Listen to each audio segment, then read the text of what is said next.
Hello there, protein shake fans. Today I'm going to give you a quick tutorial on how to make a protein shake that does not taste like week-old battery acid. Without going into the science of it too much, anybody who has had experience with the average protein shake knows that most of them do not taste particularly pleasant, particularly the ones that you buy and make yourself at home. Like I said, there's a lot of science behind that, but rather than worry about those details, let's go about solving the problem. So step one, let's go ahead and just mix it up. Standard 2 cups or 1 cup here. I already screwed that up. Fuck. Hello there, fans of protein shakes. Today I'm going to give you a quick tutorial on how to make a better tasting protein shake. You don't really need any extra ingredients, it's just a matter of preparation. For those of you who might be unaware, the average protein shake that you make yourself does not taste very good. Just bluntly speaking, they do not have a very good flavor to them naturally. Almost any brand you buy.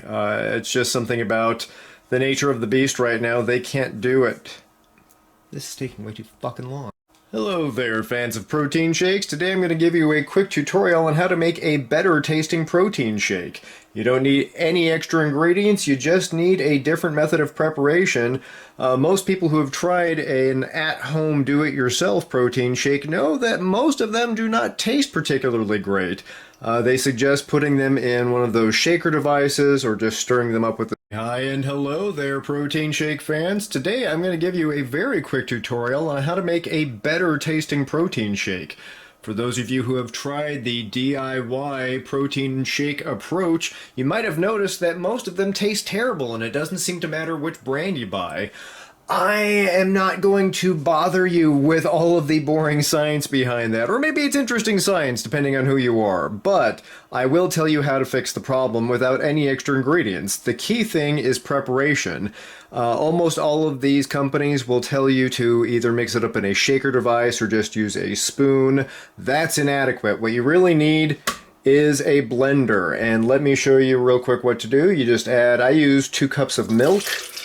They say you can use water. I find it has a better flavor with milk, but if you're lactose intolerant, not going to be an option for you clearly. This is just 2 of these cups, regular protein powder, and you don't even need to mix it particularly long. I'll show you. This is about all I do.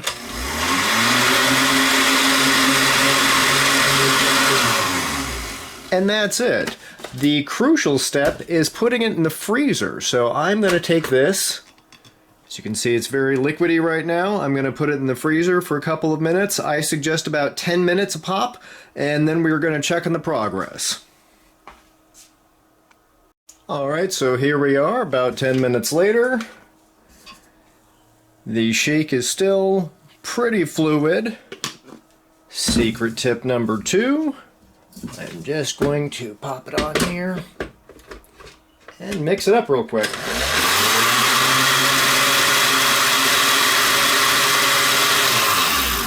And again, that's it. No muss, no fuss. Back in the freezer for at least another 10 to 15 minutes.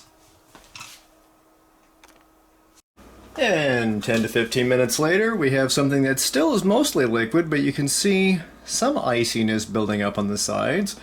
And it's starting to look just a little bit more like a traditional milkshake, which is precisely what we're going for. So we're going to spin this again for just a second.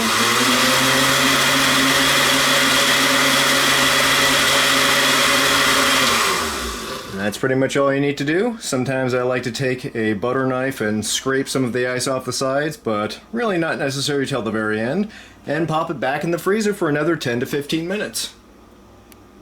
Alright, here we are again, and as you can see, things are getting nice and frosty. Much more solidified there. Still a little bit liquidy, so not quite done, and we're going to give it one more spin.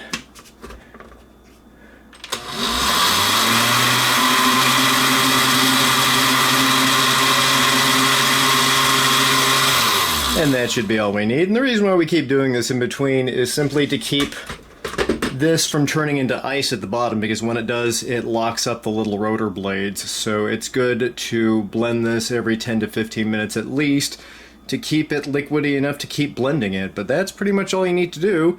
Just be patient. What I like to do is I like to start this at the beginning of a workout routine, and then I kind of put this in the freezer and come out and do the blender part of it in between reps. So we're not in between reps, in between exercises. So when I switch off to do something new, come by, take a quick break, blend this up, put it back in the freezer, and when I'm done with my workout, I have a tasty treat. Well, I'm going to put this back in the freezer for one more go round. We'll be back in just a minute. Or 10 to 15 minutes to be more specific. And here we are one last time. Fresh out of the freezer. As you can see, a little bit more solid, but if I shake it up, you can see there's some liquid in there. And this time we are going to put it on here and we are going to blend it for a lot longer than I have before. This is the final finishing touch. I would say 5 minutes is a good amount of time, so I'm going to set that now. We'll be back in 5. Alright, here we are. About 5 minutes later, we're the blending. And as you can see, the volume of this has increased because we have put a lot of air in there with all of this blending, and the texture is very, very different from what we had before. So I'm going to pour this into a glass so you can get a better look at it. And while it's still mostly liquidy, it's also much more viscous. The key thing about this is that it tastes a bajillion times better. Again, because of science. We're not going to go into that. We are just going to explain that even though this is a little bit more work, it is something you can work into the workout itself, and when you get done, you have something that you don't have to force yourself to drink. You will actually like your protein shake when you prepare it this way. I'm going to enjoy mine now. Thank you very much for watching. If you enjoyed the video, please like and subscribe.